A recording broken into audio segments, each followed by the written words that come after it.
മലയാളികൾക്ക് ഏറെ സുപരിചിതയായ ട്രാവൽ ബ്ലോഗറാണ് ബാക്ക് പാക്കർ അരുണിമ. 26 വയസ്സിനിടെ അരുണിമ ചെന്നെത്താത്ത നാടും നഗരവും ഗ്രാമങ്ങളുമില്ല. പെൺകുട്ടിയാണെന്നതുകൊണ്ട് തന്നെ ഈ യാത്രകളിൽ എല്ലാം നല്ലതും ചീത്തയുമായ അനുഭവങ്ങൾ അരുണിമയ്ക്ക് ഉണ്ടാകാറുണ്ട്. അത് വീഡിയോയായി പങ്കുവയ്ക്കുമ്പോൾ അരുണിമയുടെ മാനാഭിമാനത്തെ ചോദ്യം ചെയ്യുന്ന തരത്തിലാണ് കമന്റുകൾ വരാറുള്ളത്. ഇപ്പോഴിതാ തന്റെ അനുഭവങ്ങളും തനിക്ക് എതിരെ വന്നിട്ടുള്ള നെഗറ്റിവിറ്റിയെക്കുറിച്ചും മൂവി വേൾഡ് മീഡിയയ്ക്ക് നൽകിയ അഭിമുഖത്തിൽ അരുണിമ മനസ്സ് തുറക്കുന്നു. നെഗറ്റിവിറ്റി ഞാൻ മൈൻഡ് ചെയ്യാറില്ല. അവരുടെ സ്വഭാവം അവർ കാണിക്കുന്നു. വീഡിയോ അപ്ലോഡ് ചെയ്ത ശേഷം അത് വൈറലായോ ഇല്ലയോ എന്ന് ഞാൻ നോക്കിയിരിക്കാറില്ല. ഒരു പണിയുമില്ലാത്ത ആളുകൾ അത് നോക്കിയിരിക്കും. സുഹൃത്തുക്കൾ പറയുമ്പോഴാണ് കമന്റ് ബോക്സ് പോലും തുറന്നു നോക്കുന്നത്. യാത്രകൾക്ക് വേണ്ടി എനിക്കുള്ള വരുമാന മാർഗം മാത്രമാണ് സോഷ്യൽ മീഡിയ. തുർക്കി യാത്രയ്ക്ക് ശേഷം വന്ന നെഗറ്റീവ് കമന്റുകൾക്കെതിരെ സൈബർ കേസ് ഫയൽ ചെയ്യാൻ പോവുകയാണ്. ഞാനായിട്ട് റിയാക്ട് ചെയ്യാൻ പോകുന്നില്ല.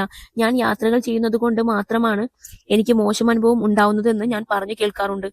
കാരണം ഞാൻ പൈസ കൊടുക്കാതെ ലിഫ്റ്റ് അടിച്ചാണല്ലോ ട്രാവൽ ചെയ്യുന്നത്.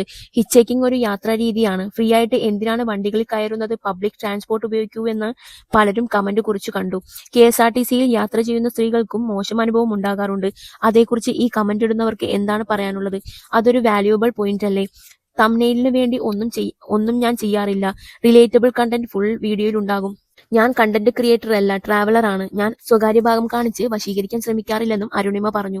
കുറച്ചു മാസങ്ങൾക്ക് മുമ്പ് അരുണിമയെ വിമർശിച്ച് യൂട്യൂബറും മുൻ ബിഗ് ബോസ് താരവുമായ സീക്രട്ട് ഏജന്റ് ഇട്ട വീഡിയോയ്ക്കും അരുണിമ മറുപടി നൽകി. അരുണിമയെ ഞാൻ മലപ്പുറത്ത് വെച്ച് ഒരിക്കൽ കണ്ട് സംസാരിച്ചിട്ടുണ്ട്. അന്ന് ഞാൻ അറിയപ്പെടുന്ന യൂട്യൂബർ ആയിരുന്നില്ല. വലിയ ഫോളോവേഴ്സും എനിക്കില്ലായിരുന്നു. പൂക്കോട്ടൂർ വെച്ചാണ് കണ്ടത്. അന്ന് അരുണിമയ്ക്കൊപ്പം വേറൊരു ലേഡി കൂടി ഉണ്ടായിരുന്നു. വീഡിയോ കണ്ടിട്ടുള്ളത് കൊണ്ട് അരുണിമയെ പോയി പരിചയപ്പെട്ടു. സഹായം വേണോ എന്ന് ചോദിച്ചു. ഞങ്ങളുടെ നാട്ടിൽ കൂടി പോകുന്നത് കൊണ്ടാണ് ഹെൽപ്പ് വേണോ എന്ന് ചോദിച്ചത്. പെരിന്തൽമണ്ണ ഭാഗത്തേക്ക് പോകാൻ ബസ് കിട്ടുന്ന സ്ഥലത്തേക്ക് ഒരു ലിഫ്റ്റ് തരുമോ എന്ന് ചോദിച്ചു. അങ്ങനെ ഞാൻ അവരെ വണ്ടിയിൽ കയറ്റി. അവർ മദ്യപിക്കുന്നതും മദ്യപിക്കാതിരിക്കുന്നതുമെല്ലാം അവരുടെ ഇഷ്ടം. പക്ഷെ അവർ കയറിയ ശേഷം കാറിനുള്ളിൽ മദ്യത്തിന്റെ ഭയങ്കര മണമായിരുന്നു. അതുകൊണ്ട് തന്നെ അവരെ ഒരു ബസ് കിട്ടുന്ന ഒരു ഏരിയയിൽ ഞാൻ വൈകാതെ ഇറക്കി വിട്ടു. അവർ രണ്ടുപേരിൽ ആരാണ് മദ്യപിച്ചതെന്ന് അറിയില്ലെന്നുമാണ് അന്ന് സീക്രട്ട് ഏജന്റ് പറഞ്ഞത്. അതിനുള്ള മറുപടിയായി അരുണിമ പറഞ്ഞത് ഇങ്ങനെയാണ്: എന്നെക്കുറിച്ച് മുമ്പ് സീക്രട്ട് ഏജന്റ് ഒരു വീഡിയോ ഇട്ടിരുന്നു. അതിൽ പറയുന്നതെല്ലാം പച്ചക്കള്ളമാണ്. ഞാൻ കള്ളു കുടിക്കുന്നയാൾ തന്നെയാണ്. പക്ഷെ ട്രാവൽ ചെയ്യുമ്പോൾ കുടിക്കാറില്ല. വല്ലപ്പോഴും മാത്രമേ മദ്യപിക്കാറുള്ളൂ. എന്നെ കണ്ട് ഇങ്ങോട്ട് വന്ന് എന്നാണ് സീക്രട്ട് ഏജന്റ് പറഞ്ഞത്. പക്ഷേ അങ്ങനെയായിരുന്നില്ല. ഞാനും എന്റെ സുഹൃത്തും കൂടി വയനാട്ടിൽ നിന്നും എറണാകുളത്തേക്ക് പോവുകയായിരുന്നു. അതിനിടയിൽ ഹിച്ചെക്ക് ചെയ്തപ്പോൾ കണ്ട ഒരാൾ മാത്രമാണ്. പുള്ളിക്ക് എന്നെ അറിയാമായിരുന്നു. പുള്ളിക്കും അന്ന് യൂട്യൂബ് ചാനൽ ഉണ്ട്. അത് കാണിച്ചു തന്നു. അന്നും ആരൊക്കെയോ കുറ്റം പറഞ്ഞ് നടക്കുകയായിരുന്നു. കാറിൽ കയറി അടുത്ത സ്റ്റോപ്പിൽ കൊണ്ടുവിട്ടു.